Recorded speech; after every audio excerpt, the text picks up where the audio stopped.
Hello, and welcome back to Crit and Crit. I'm Scint, I'm Axion. and we are continuing through our discussion of Lord of the Flies while we listen to a very happy, distracted puppy eat a bone in the background and play through Hollow Knight. That didn't work. It did not.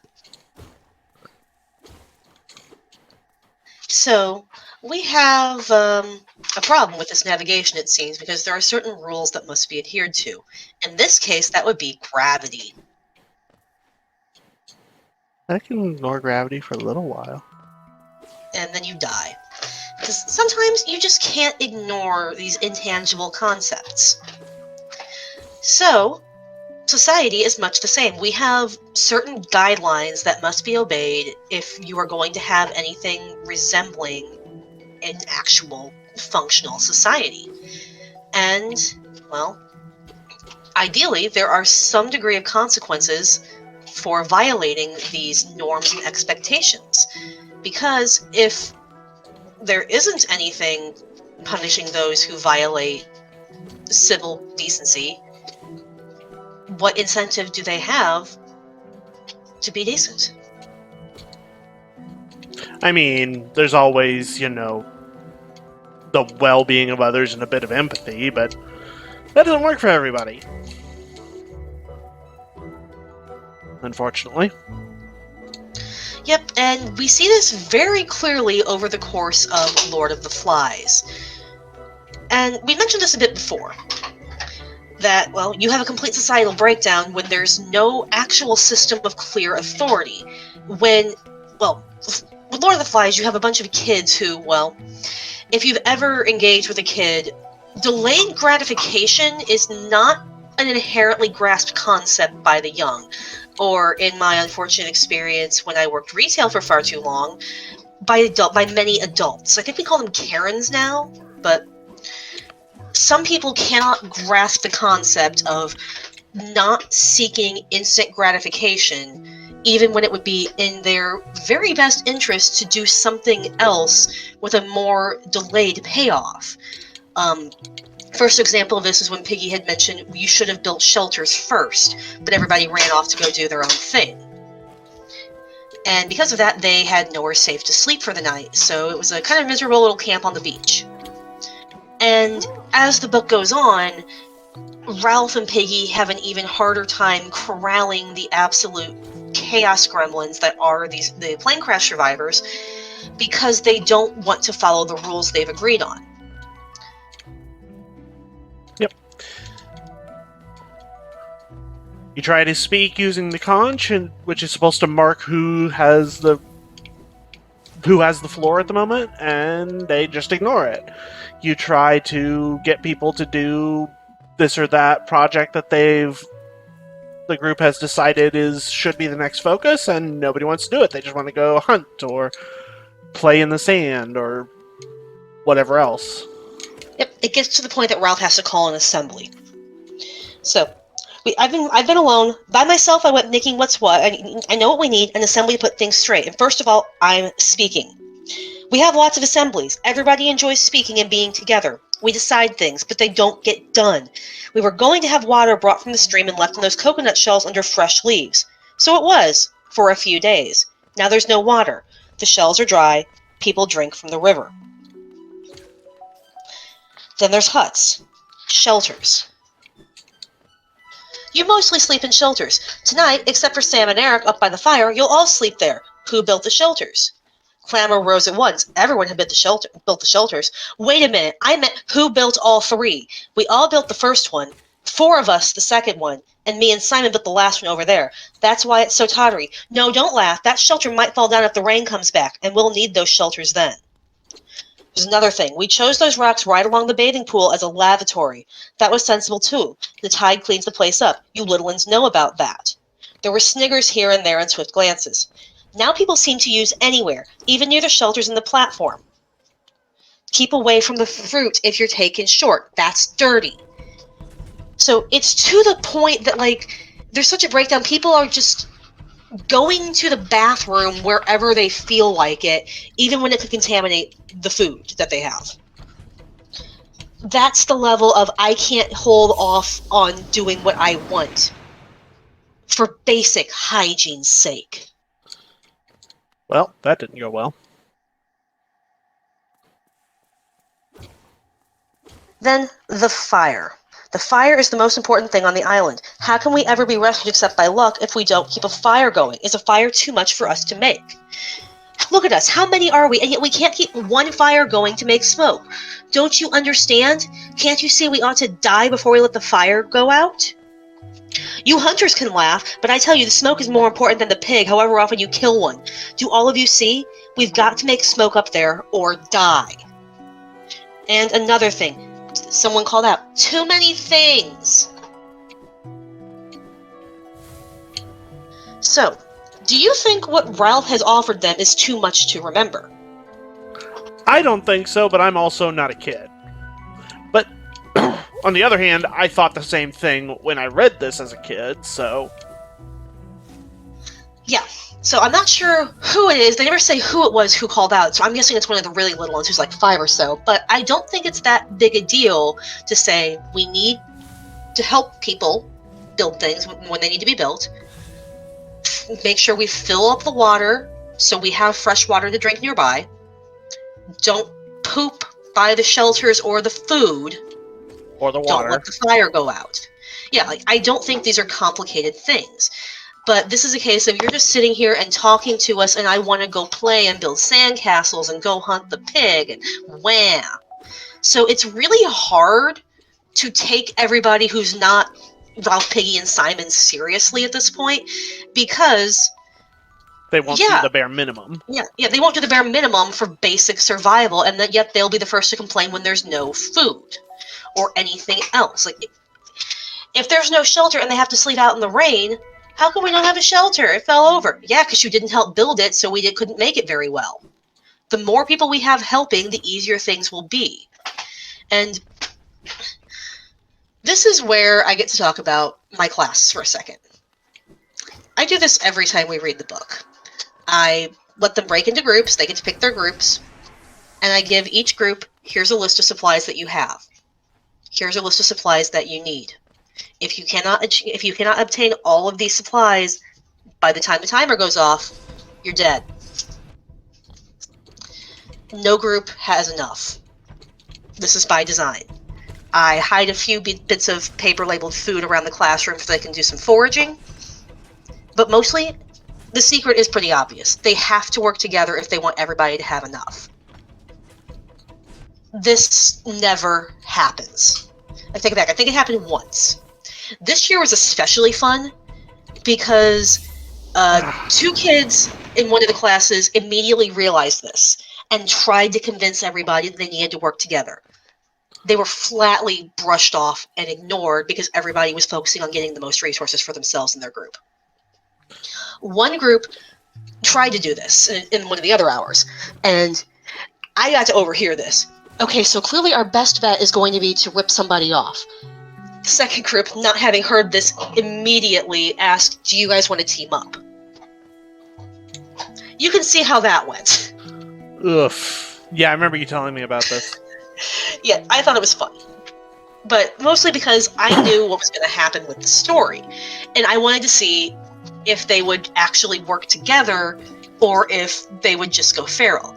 And a couple of the kids said they had a pretty good idea of where it was going, but kind of went along with the feral stuff anyway because it was funny. Which is a very kid thing to do. It's also a very Lord of the Flies thing to do. Which is why I always do this as the intro activity for Lord of the Flies. And then they basically see it play out slowly over the course of the book rather than the 20-minute activity we do in class. And it stops being funny. Or at least I hope it stops being funny. Kind of. There's a lot of face palming and just why and going on, but yeah. But you can kind of see this play out very easily. Like, even with, like, I have fairly smart kids. Enough of them can tell, yeah, we don't have enough resources, we're going to have to work with somebody else on this. They weren't immune to falling apart because someone else fell apart first. And once that happens, and it becomes seen as acceptable to fall apart, cooperation goes by the wayside because the lizard brain takes over. But there's more than just not helping as a consequence of the lack of societal influence. There's the urge to do actual harm. Yep. Looking at you, Jack. I'm actually looking at Roger first. Oh, well, yeah. Roger is just Jack, but worse. Here. Roger and Morris came out of the forest. They were relieved from duty at the fire and had come straight down for a swim. Roger led the way straight through the castles, kicking them over, burying the flowers, scattering the chosen stones. Maurice followed, laughing, and added to the destruction. The three little ones paused in their game and looked up. As it happened, the particular marks in which they were interested had not been touched, so they made no protest. Only Percival began to whimper with an eye full of sand, and Maurice hurried away. In his other life, Maurice had received chastisement for filling a younger eye with sand. Now, though there was no parent to let fall a heavy hand, Maurice still felt the unease of wrongdoing. At the back of his mind formed the certain outlines of an excuse. He muttered something about a swim and broke into a trot. So at this point, there's still some degree of memory that, oh no, you don't do that. And Maurice hasn't fully overcome it.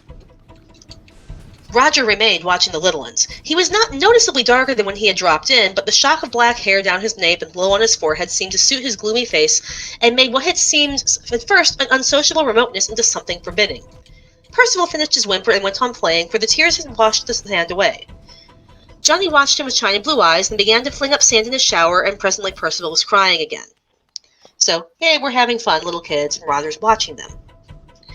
When Henry tired of his play and wandered off along the beach, Roger followed him, keeping beneath the palms and drifting casually in the same direction. Henry walked the distance from the palms in the shade because he was too young to keep himself out of the sun. Skipping ahead.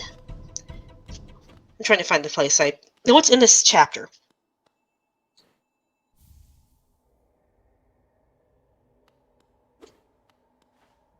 A sudden breeze shook the fringe of the palm trees so that the fronds tossed and fluttered. 60 feet above Roger, several nuts, fibrous lumps as big as rugby balls, were loose from their stems. They fell about him with a series of hard thumps, and he was not touched. Roger did not consider his escape, but looked from the nuts to Henry and back again. Roger stooped, picked up a stone, and aimed and threw it at Henry. Threw it to miss. That stone, that token of preposterous time, bounced 5 yards to Henry's right and fell in the water. Roger gathered a handful of stones and began to throw them. Yet there was a space round Henry, perhaps 6 yards in diameter, into which he dared not throw. Here, invisible yet strong, was the taboo of the old life. Round the squatting child was the protection of parents and school and policemen and the law. Roger's arm was conditioned by a civilization that knew nothing of him and was in ruins. And so that does not last. No, it does not last. But for now, still fairly early into the book, the boys are still kind of governed by something resembling civilization. Though they're struggling to do the basic needs of survival that they agreed to do because it's not fun and it's boring, they're still, at the moment, stopped from doing tangible, lasting physical harm to each other. As you said, that does not last. As we mentioned, Roger throws rocks again at the end, and one of them kills Piggy. But this is also the part where they kind of discover a way to break away from this.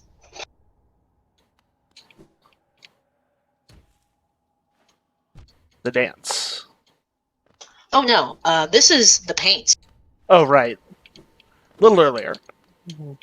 Jack planned his new face. He made one cheek and one eye socket white, and then he rubbed red over the other half of his face and slashed a black bar of charcoal across from right ear to left jaw. That is a very contented puppy with her bone. Nom, nom, nom. He looked in the pool for his reflection, but his breathing troubled the mirror. He knelt, holding the shell of water. A rounded patch of sunlight fell on his face, and a brightness appeared in the depths of water. He looked in astonishment, no longer at himself, but at an awesome stranger. This is dehumanization of the self for the purpose of separating from the limits of human morality, as opposed to the dehumanization of others to allow for treating them in inhuman ways. He capered toward Bill, and the mask was a thing on its own, behind which Jack hid, liberated from shame and self-consciousness. This is what we call, on the interwebs today, the gift. Ah, yes, the greater internet theory. You can probably guess what the F stands for, but we're gonna not be saying it today. I mean, Yeah. it's just going to be censored. Oh, I know. Crud. But yeah, armed with this new ability to make himself feel anonymous and separated from himself, Jack feels like he can finally go and kill that boar. And this is when everything falls apart with regards to we're obsessed with hunting and we let the fire go out, which means we miss being rescued by the ship and we're stuck here possibly forever. But Jack doesn't care. Jack, again, weaponizes societal norms to put Ralph on the back foot, because when Ralph calls him out on this, after he, starts making fun of Piggy stealing his glasses and just, after all, just being a jerk for being called out on not doing the bare minimum that he agreed to do, I'm sorry. About the fire, I apologize. The buzz from the hunters was one of admiration at his handsome behavior. Clearly they were of the opinion that Jack had done the decent thing, had put himself in the right by his generous apology, and Ralph obscurely in the wrong. So even though this means there is no consequence for the fact that he has single-handedly stranded them on this island and continues to be a bully to those who can't defend themselves, because he made the grand public gesture of an apology, a vague apology with no promise of doing better, he's good. Jack is the breakdown of society. He did the thing. Why haven't you forgiven him?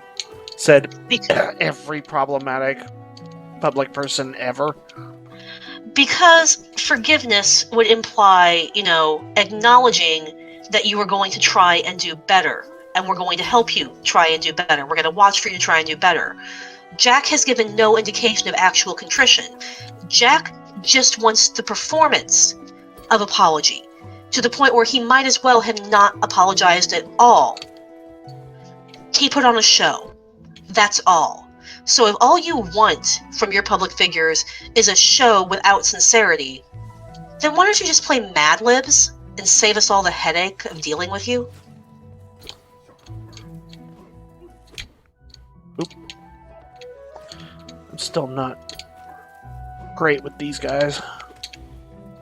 And Jack only plays along with the veneer of civilization until it no longer serves him. Like as before, when he tries to wrest control away from Ralph, it backfires. Yep. He isn't able to maintain a full rebellion until he has, one, an extremely intimidating appearance and has cowed the majority of the other boys into submission, or at least fear of him. And two, something with which to lure them away, specifically in this case, his captured castle and the promise of fresh food. Yep. Who thinks Ralph oughtn't to be chief? He looked expectantly at the boys ranged round who had frozen. Under the palms there was deadly silence. Hands up! Whoever wants Ralph not to be chief. The silence continued, breathless and heavy and full of shame. Slowly the red drained from Jack's cheeks and then came back with a painful rush. He licked his lips and turned his head at an angle so that his gaze avoided the embarrassment of blinking with another's eye. How many think? His voice trailed off. The hands that held the conch shook. He cleared his throat and spoke loudly. All right then. He laid the conch with great care on the grass at his feet. The humiliating tears were running from the corner of each eye. I'm not going to play any longer. Not with you. I'm going off by myself. He can catch his own pigs. Anyone who wants to hunt when I do can come too. So, unable to wrest control fairly, he takes his ball and goes home. It calls it playing. It's a game to Jack. It's always been a game to Jack. For Ralph, for Simon, for Piggy, this has been basic survival. Jack just wants to play and be the big bully. That's all that has ever mattered to him, and he proves it here.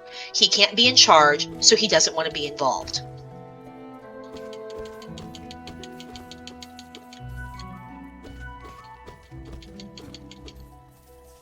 This is a point where I taught my kids a new word. Demagogue.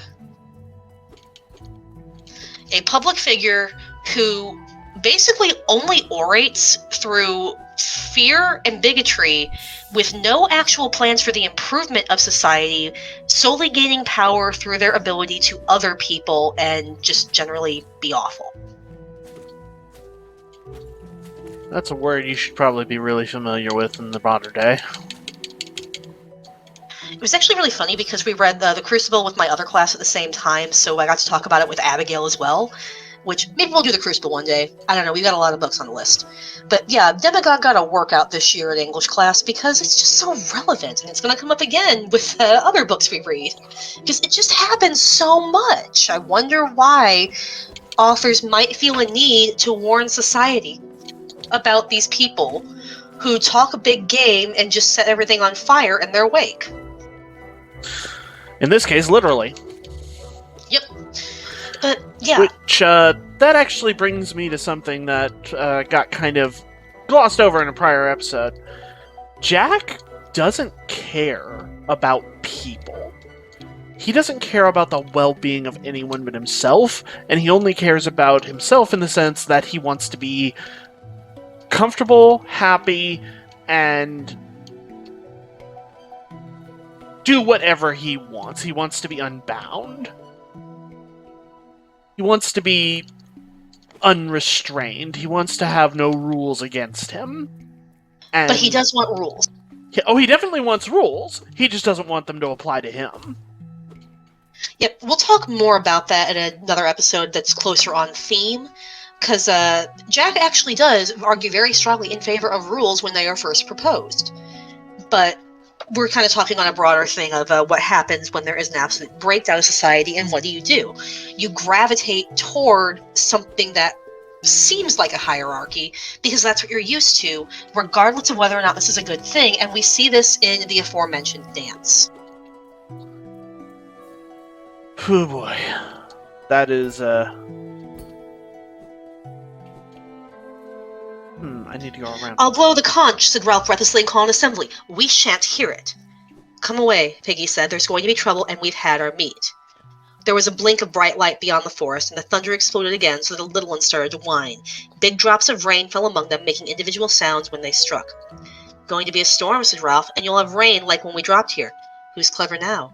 Where are your shelters? What are you going to do about that?"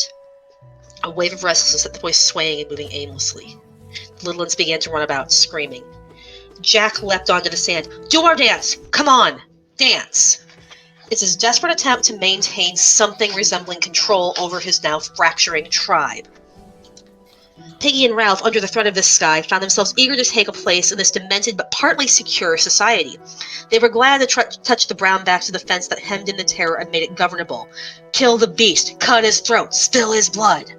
The movement became regular while the chant lost its first superficial excitement and began to beat like a steady pulse. Roger ceased to be the pig and became a hunter, so that the center of the ring yawned emptily. Some of the little ones started a ring on their own, and the complementary circles went round and round as though repetition would achieve safety of itself. There was the throb and stamp of a single organism. So, yeah, when fear strikes, you gravitate toward anything resembling security. Even as this is honestly a horrifying scene to see if you're walking in on it. Against the blue-white scar that jagged above them, and the sulphurous explosion beat down, the little ones screamed and blundered about, fleeing from the edge of the forest, and one of them broke the ring of biggins in his terror. The circle became a horseshoe. A thing was crawling out of the forest. It came darkly, uncertainly. The shrill screaming that rose before the beast was like a pain. The beast stumbled into the horseshoe. "Kill the beast! Cut his throat! Spill his blood!" The blue-white scar was constant, the noise unendurable. Simon was crying out something about a dead man on a hill. "Kill the beast! Cut his throat! Spill his blood! Do him in!" The sticks fell, and the mouth of the new circle crunched and screamed. The beast was on its knees in the center, its arms folded over its face. It was crying out against the abominable noise, something about a body on the hill. So caught up in their frenzy, they were only vaguely aware that they thought they heard Simon, but all they could see was a beast. They beat Simon to death, all caught up in the frenzy of the moment, as Jack desperately tried to keep the others from walking away from his leadership. When you listen too closely to a demagogue, innocent bystanders are collateral damage. And in the morning, when the brain fog clears and you're actually aware of what you're doing, you can't really live with yourself without reframing reality. We left early. Yeah, we left early. I don't know what happened. We all left early. Simon is never mentioned again because it's uncomfortable. The boys aren't good at talking about uncomfortable, so they just don't. They don't talk about the little one who vanished, and they don't talk about killing Simon. Simon at least gets mentioned at the end. When the pilot arrives, the boys say that there were 2 dead, not 3. Not the little one from the beginning, just Simon and Piggy. Yep. So, when civilization does arrive, there's some clear embarrassment on all sides because the little boys start crying, and the officer turns away because he doesn't want to see them crying, because that's just embarrassing. Boys don't cry. We'll talk about that later too. But also he says, well, he's disappointed in them.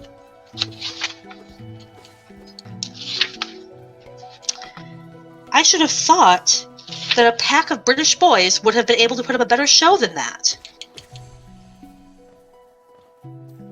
So, yeah, the civilization that stranded and abandoned them has nothing but judgment, no compassion. What do you do? So yeah, I'm not really sure what else to say here. I think that last bit kind of summed it up. Then we shall continue next time with a different topic. See you then.